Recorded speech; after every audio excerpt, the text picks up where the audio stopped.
Hi, everyone, and welcome back to Reflect Forward. I'm your host, Kerry Siggins, and I'm so glad you are here today. Today, my guest is Angie Callen. She is the founder and principal of Career Benders, which is a consulting firm that helps people change careers. She and her team are experts in helping people design what they want to do with their careers and helps give them the framework and the courage to make the jump, whether that's to go start their own business, which she also offers business consulting services, or making a big career change, or simply just changing jobs. That can all be very scary. We talk about what that's like, and I think we can all relate because I'm sure all of us at some point in our lives have thought about changing jobs, changing careers, or going out on our own and doing our own thing. And we also talk a lot about authentic leadership. It's a really, really fun conversation. She lives here in Colorado. We totally connected when I was on her podcast. And so it's so much fun. And I know you're just going to enjoy this interview. So hang tight and I'll be right back with Angie.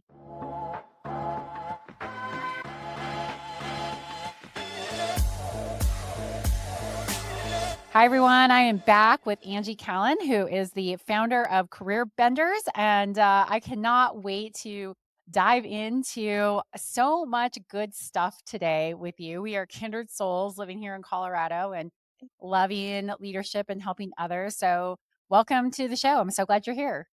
Thanks, Carrie. It's fun to be here because for those of you that don't know, Carrie was on my podcast a Yeah. few months back, and we've gotten to connect a few times about leadership and life and being mountain women and, kind of like bosses and all that kind of stuff. There's never a shortage of things to talk about. So I'm excited to be here. That's okay. So, tell us a little bit about Career Benders and why you decided to start it. So, to tell you how I decided to start, and I've got to almost rewind a little bit, we're going to turn 7 this coming year, just in a couple months. And we provide a range of professional development, whether that's through job search services, executive coaching, some entrepreneurial business coaching for people that want to step into that. And for me, this came out of my experience. And it's one of those things where the journey kind of puts us where we're supposed to be. And even though you can design the journey to end up somewhere, oftentimes you're going to end up where you're supposed to be anyway. And I started my career as a civil engineer, and I knew in college it wasn't what I wanted to do. But when you go to engineering school and you realize that when you're a junior, you don't change your major. And so I practiced engineering for like 7 years in Boston, which links me to Colorado because that's when I got bit by the ski bug. And so I came to Hmm. Colorado on vacation and I was like, why the heck am I driving I-95 to ski in Maine every weekend when I could just live here? And I got to transfer here. I transferred here right before the recession hit, which killed the engineering industry. And so I was basically kind of pushed back down the ladder. And that's when I was like, forget this, I'm out of here. And I went into a very unplanned career change exploration. And I think that was the first seed that was planted for career benders to think about how you can do that maybe a little bit more intentionally or with a little bit more information other than just, hey, here's the first thing that's going to get me out of engineering and into something else. Which, by the way, was running a single artist gallery. Yes, going from giant structured 10,000 person worldwide engineering firm to a single artist gallery is baptism by fire, but I got a taste of small business. And then I spent 7 random years in the nonprofit sector, which I never was on my radar. It just kind of landed there again. And the second kind of 4.5 years of that, I was an executive director. So that's where a lot of kind of like the business, love of leadership, love of strategy all came together. And I knew I was ready to move into business of my own. I knew I wasn't going to lead another organization and I wanted a business of my own. And very practically, coaching or consulting made sense because I wanted something that was low startup, kind of low overhead. Do we call it low risk? I don't know, but I just cut the cord and went full on into it at a time when the career specialty of life coaching was kind of emerging. And so it's been a really incredible wave to ride for the last 7 years. That's amazing. And so, tell us a little bit about what Career Benders does. To go back to that point in time 7 years ago, it really started with the idea of helping people change careers and kind of empower people to do what I had done, but with a little bit more of a plan. It's funny how you realize what you think you want to do. And that evolved into really being a very practical kind of job search coaching type of thing, which gave way to me specializing working with kind of technology professionals and executives because of my background. So that's one big pillar of what we do now is I'm going to say classic career coaching job search strategy for professionals of all levels. I specialize in tech and executives. But in doing that, I realized how much I love working with executives. So now doing some executive coaching, leadership coaching, and then using my experience building a successful coaching business to coach coaches in building their businesses. So it's three pillars, but it really all rolls up to this big picture of professional development, helping people have thriving lives and amazing careers. You can have both, and you don't necessarily have to sacrifice one for the other. And helping people understand that, realize that, and achieve it is kind of what I am really here to do. So that's a big risk, cutting the cord from your job and going all in a space that you have never done before. Talk us through that a little bit because I know that there are lots of people who listen who have thought about starting their own business, but are afraid to take that risk and just go all in. So tell us a little bit about your thought process and mindset in that time period. The first thing I'll tell you is you don't have to cut the cord and go all in. You can, and I definitely see a higher level of, I would say, success with people who do, because when you don't have a plan B, you're going to find a way to make it work. And so for me, back was against a wall. I was going to do whatever it took to make this business support us. But you don't have to. You can start it on the side. You can do it part-time when you have time. So that's kind of the first thing is, even though I did it this way, doesn't mean you have to do it this way. For me, I kind of had it wa- it was a little bit out of need and out of like the situational ability to say like, okay, I have an opportunity to try this. I'm very transparent about the fact that we didn't have a bunch of money in the bank. My husband is, until the pandemic, a hospitality professional who was essentially bringing home tips from being a somm and a bartender. I had left my nonprofit knowing I was done there, and I knew I needed my next thing. It was either like, okay, well, I could go hardcore job search, or I could put all my energy into this thing that I have more control and autonomy over doing, and I will be able to see whether it works and I won't regret not trying. So there's a little bit of the confidence to step into something and say, I have a perspective on this. It's not going to be perfect, but I am not going to become it unless I try it and learn. And you can always go back, I think is one thing. For me, entrepreneurship is just as much, if not more, mindset. And I know you love to talk about kind of that mindset when it comes to ownership, and it's quite literal when you're an entrepreneur. But there's a certain mindset there that isn't only ownership, but kind of long term thinking and saying, this is something I want to do. I can always go find another job. I can always go back to where I was, but I can't in the future take this opportunity to do something I wish and regret I would have done. And that's, I think, how I've kind of looked at my whole career. Oh, a door is open. I'm going to take it and see what I learn from this. Oh, there's another door. I'm going to take it and see what I can learn from this. And that's how I just ended up at this kind of cool intersection of, let's say, skills, experience, and knowledge to feel very purposeful. I don't think everybody else has that happen so accidentally. Like I said, I think you can roadmap it, but a lot of it is just having the mindset of curiosity and some confidence to try. I love that. And now you work with people. I mean, you've obviously made several career pivots in your life. So if someone's coming to you and says, "Hey, I'm not happy. I want to make a change." How do you walk them through this process of Mhm. getting over the fear and cutting the cord and doing it? Whether that's leaving a job and going to do something different or deciding to go on their own and start their own business. For some people, even just changing a job, if you've Mhm. been in the same position or the same company for a long time, feels like a big risk and a huge change. And what I typically do is I start with life. So I take a life centric approach to all of this because I think in America, we're really good at putting our jobs before everything else. And then when we're 63 and a half, we're like, oh, I can have life now. And I kind of like to reverse that. Or again, you can have a thriving life and an amazing career at the same time. And so I start with, okay, what are the parameters of life that you want to have? Because clearly you're seeking this change because something is missing or not working. What is that? And leaning into what's missing or what isn't working can oftentimes inform what you therefore do want. I think a lot of people don't realize knowing what you don't want has a flip side of being able to figure out what you do want. A lot of times we spend some time there that even though it comes out of a negative connotation, we flip it into a positive of saying, okay, this is either what's missing or what isn't working. Here's what therefore could work. And if you root that in these, like, well, I would love to maximize my access to the outdoors and the things I love to do, or I would love to maximize my access to my family and move, or I would like to make more money or have more time. There's all these parameters that you have permission and the ability to define for your life that will then guide what the options are for the next step, whether that's a job that aligns with them, a company whose values align with them, which is huge. For me, it really starts with understanding the foundation of you as a human and your needs and your values, because all decision making becomes a lot easier if you have that foundation. I completely agree with you. And a lot of people who I mentor, whether it's some of my employees who are thinking about making a change within the company and pursuing a different career path, or people who I mentor or friends, a lot of times when I ask, well, what do you want? And they say, I don't know. I was like, well, I can't work with I don't know. But starting with what you don't want, everybody knows what they don't want. You're not looking for a career change if you are not happy. And so I really like that you said that. So I think it's really good for listeners to be able to, if you're not happy and you want to make a career change, it's okay to write down, I do not want all of these things and start to reverse engineer it to what you do want. Yes. And a lot of people feel self-conscious about that, because that's one of the reasons they call me, is because they're Right. like, "Oh, I know all these things I don't want, and I feel weird about not being able to therefore turn that into what I do want." But it's very, very normal, because it's oftentimes easier to identify a lack than it is this thing you haven't had yet.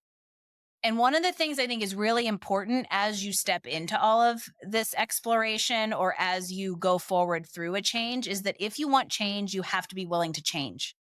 And so you have to be cautious when it comes to all those parameters of putting too many parameters around something that then renders your options, okay, we'll stay where you at. Because a lot of times when people start to get into higher earnings, then they want to maintain that income bracket, and they're not willing to make a sacrifice there and that trade off. It's not like you're forced to take a step back. You're choosing to make a trade off here in order to gain something here. And I think that's an important mentality to have as you go into this exploration of, okay, if this isn't what I want, what do I want? And what of these parameters are really actually priorities? How about coaching people who want to make a complete career change? Because that's also scary. Where you pick something and you spend years doing it, and now you want to do something completely different and it feels overwhelming. Part of it might be I have to take a step backwards, and that might mean a financial hit. And certainly all of the effort that you have to put into learning something new. How do you advise your clients who want to make a complete career switch and help them get over that fear, or maybe the self-doubt that creeps in? I think knowing that you might not be able to jump the whole chasm in one fell swoop is a good thing to think about if you really want to make a big change. So, I have a very practical tool for this. For those of you that aren't looking at us, you'll have to envision a Venn diagram, which is those cute little circles that overlap from like fifth grade. And I like to think about everybody's this is the engineer in me. Okay. You get the engineer for 30 seconds here. I like to think about everybody's professional marketability as having two circles on a Venn diagram. One is your functional skill set. So, operations, project management, sales. And the other is your industry or subject matter knowledge, education, manufacturing, construction, technology. Where those two things collide or overlap, the gray area on a Venn diagram, is where you are most marketable. But if you want to make a career change, you probably don't want to be in that gray area. So the next step to make is to root one of the circles to pivot the other. Because if you try to pivot both at the same time, you're kind of floating out in space without a tether. And it might be the long term goal to do just that, but think about it in a multiple step scenario, because it becomes more viable to take transferable skills from the functional bucket and use that to shift industries. And then once you shift industries, use that to then change a function, or vice versa. So thinking about it instead of the giant overwhelming thought of how do I get from A to Z, it's okay if there's an M in there somewhere. Oh, that's such fantastic advice, and I can completely picture it. That was a wonderful way to put it. What is the most common issue that you run into when you're coaching people through these changes that really holds them back from being able to make the leap? I'm going to roll that up to even a bigger picture and just stop with what's the most common challenge I hear from all people. It's confidence. Yeah. It is 100% confidence. And it was interesting that as I got more and more into this over the first few years, and I started talking to people who were new grads out of college, lacking confidence because they've got no experience and don't know where the heck to start their careers, all the way up to executives who have worked for the same company for 20 years and maybe want to move on to another executive role, and they have no idea how to do it. They have no idea how to market themselves or what their value is in the market. And that brings their confidence into question. It can also present as imposter syndrome, but that kind of whole almost mental piece of our careers impacts us way more than we ever give credit. too. And Mhm. it's really, really important to lean into that and make sure that it's healthy because it impacts your overall well being. That's the piece I see over and over again is I really need to be confident. And what's so amazing is walking somebody through a process that helps them feel confident, not only in the decision making, but in the value that they have to go out and put themselves in the market. I see it all the time too. It is that confidence piece that comes in. And you're right, it's all of us. Whenever we are making a big change, whether it's career or anything in life, it's do I have the ability to do this? Can I make this happen? Will anybody talk to me about this? Will I get a chance? Do I deserve it? All of those limiting self beliefs that pop into our heads that make us maybe not actually take action. It's a very real thing. Yeah, and that's a really good point, Carrie, is a lot of times those things can create inaction. Yeah. And that's what I'm here for, right? Is to push people into action kind of despite that and through it. Because what you don't want to do is say, man, I wish I had just had the confidence to try. And you'll be amazed at what you can learn through that experience. Yeah, absolutely. All right, so let's pivot and talk a little bit about leadership because you've had several different leadership roles now. You're building this company. Happy seventh birthday, by the way. That's amazing. So, since you have gone out on your own, what have you learned about your leadership style, being an Oh, entrepreneur? there's actually a good learning experience there. And anecdotally, I recently did a talk about leadership in the age of AI to a group of marketing executives. So I was reflecting on kind of my perspective on leadership, history and leadership. I was doing pulling some statistics and research. And I remembered, I don't know why this hadn't occurred to me in a long time, that when I was in 10th grade, I went to a world youth leadership forum. It's called Hugh O'Brien Youth Foundation, HOBie. And I loved it so much that I have a senior picture of me wearing this sweatshirt. It reminded me of how much I have loved leadership since literally I was probably 16 years old. But it's interesting to then fast forward and reflect on who you are as a leader. And there's something that I have realized that I think is both a pro and a con or a strength and a weakness is that what I notice about my leadership style is that I want to lead the way I want to be led, which is tell me what you want, leave me alone, and I'm going to deliver. But not everyone can operate that way, and not everyone wants to be led that way. And while there is a huge difference between leadership and management, which can very much be the opposite, I find that there is a little bit of a healthy balance or a healthy mix of both that most people work under because they want accountability. They want a little bit more of a touch, not bordering micromanagement, of course, but the complete hands off thing doesn't work for most people. And it took me a little while to realize that. Yeah. I write about this in my book. What kind of leader are you? And the way I define it is really by three. There's like that visionary leader, that's the one who's like out there, this is what we're going to do. And they don't really want to manage the piece of it. Just here's the vision, get it done. And then there's the much more operational manager that is, let's line everything out for you and make sure that you've got all the tasks done. And I'm going to follow up on a regular basis. And really, that meeting in the middle is that's a strategic leadership where you take that vision and you take the operational management side of things and you blend them together so that you can still inspire people and keep your eye on the future, but make sure that your team has enough guidance, guidelines, and feedback to be able to do their jobs well. And so I lived in that visionary space too. And it wasn't so much just leave me alone and not get it done, but I was always in this like, we can do more. We can do more. Ah, Well, yes, we yes. have to go after these opportunities. And so that's how mine manifested it in itself and had a really negative impact on the company, especially in those earlier days, because everybody was like, okay, we're going to go. And then when everything's a priority, nothing is a priority. And how are we Yep. getting things done? So even though I think we show up differently, it's very relatable because I think that if you are that visionary leader or that operational leader, you can miss that important piece in the middle and that's blending it together. Yeah, and there's pros and cons of each. It's funny because this talk I just did recently, I also created like a little quiz for the audience to type themselves as different types of leadership, and visionary and strategic were two of the four. But if this was a little bit more about how they relate to humans, which ties back to the kind of point I wanted to make, is that I love that you also have that in the book because knowing your natural leadership disposition is really important to having self awareness as a leader so that you can show up very authentically in that way, but also be aware of your shortcomings. I was talking to like a CMO who's a coach type, which is interesting because you don't think of a lot of C suites as coaches. You think of them as visionary strategists. And she's like, yeah, I hired a director to do the vision. And I was like, case in point, but without that awareness, you wouldn't necessarily really know. And so for me, it was interesting to see that and think about, okay, how do I leverage this to an advantage, but also make sure I'm giving the team what I want?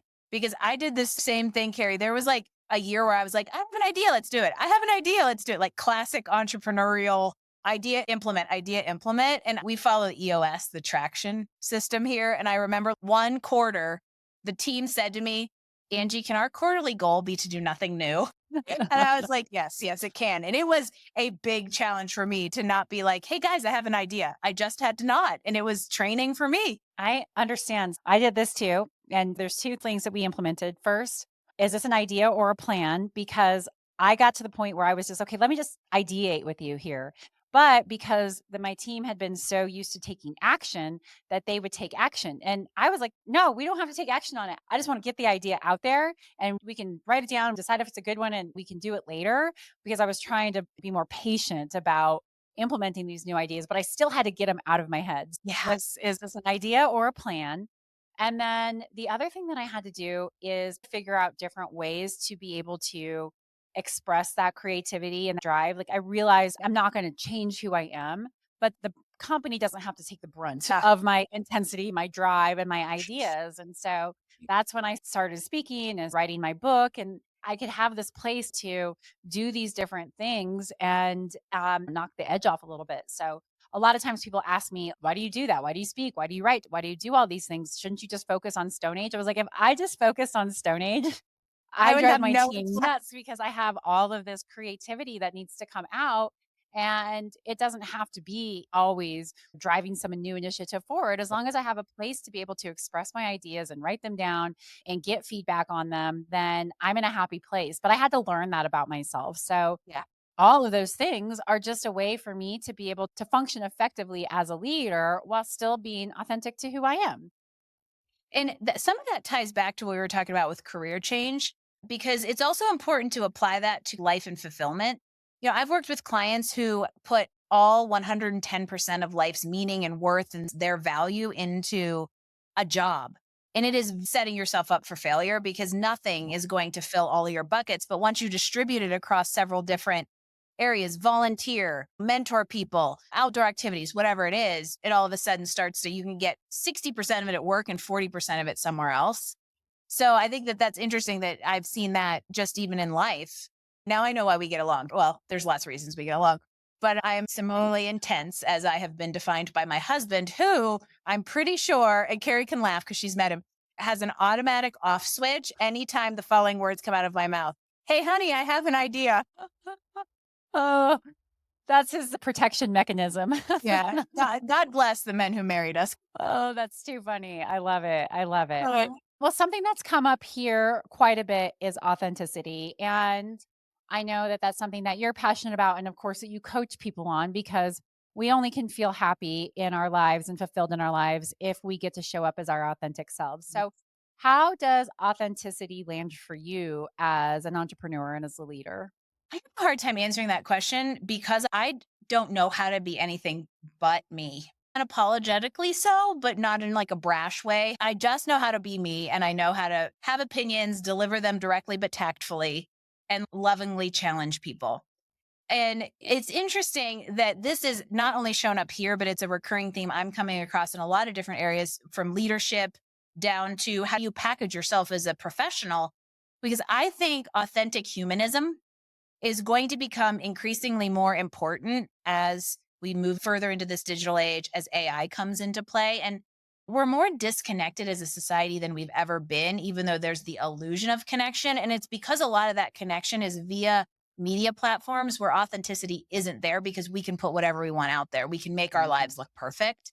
And I think if you're willing to let people behind the curtain and be vulnerable and transparent and honest about life experiences, it's okay to not be perfect, then there's a natural magnetism there because people can't help but like a real human.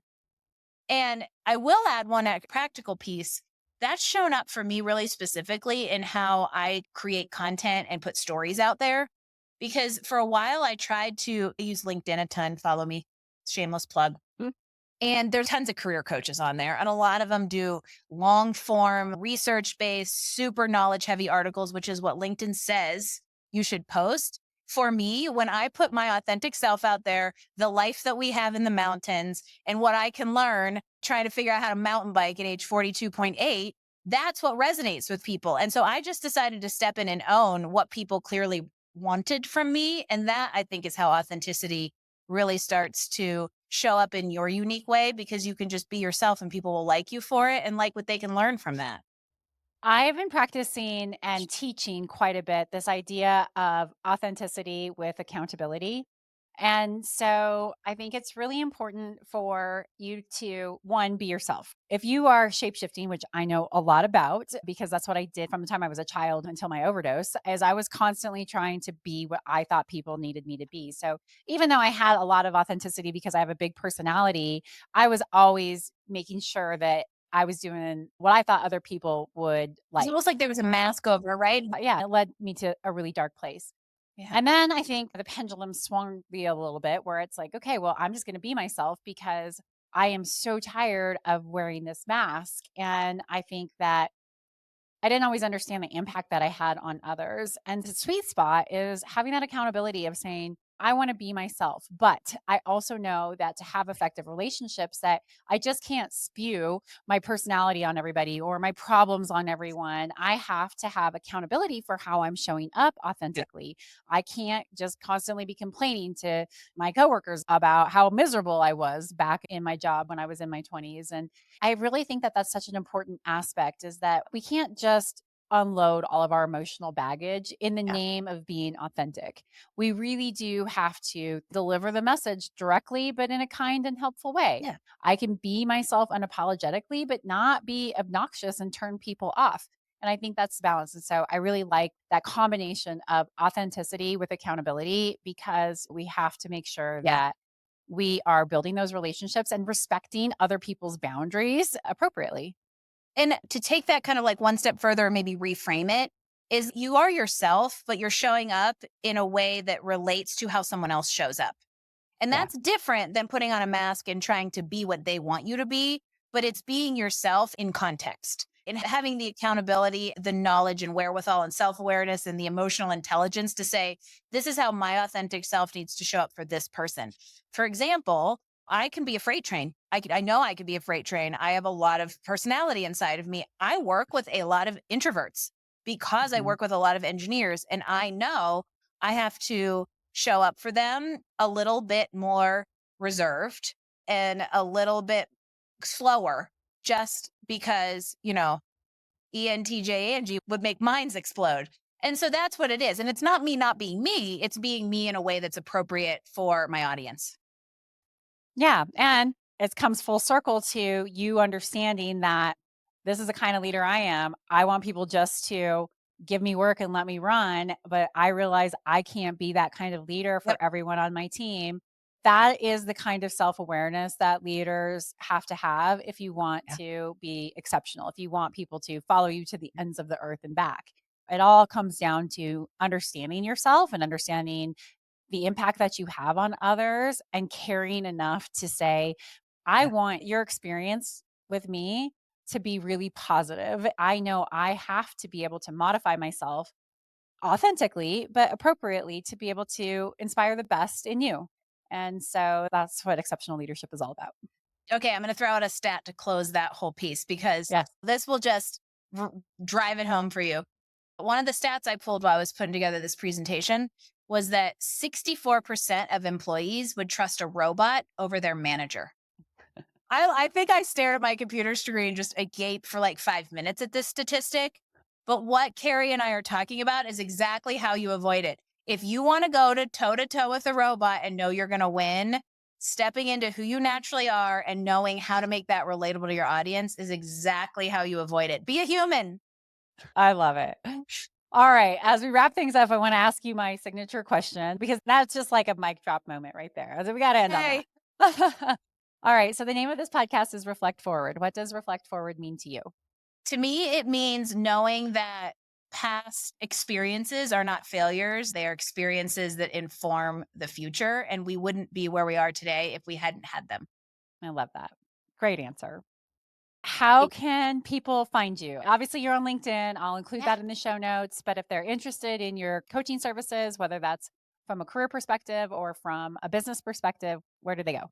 LinkedIn is a great place to find me and my never ending opinions. I do post daily. It's exhausting. Please consume it. You can also find everything at careerbenders.com or the other social channels at careerbenders as well. Wonderful. Well, I'll include all those in the show notes. Angie, this has been so much fun. I know we could talk forever and ever, but I don't know that everybody wants to listen to that. So we will let everyone get on with their days. But thank you so much for joining me on the show today. This has been so much fun. Likewise, Carrie, thank you so much. All right. Hang tight, everybody. I'll be right back.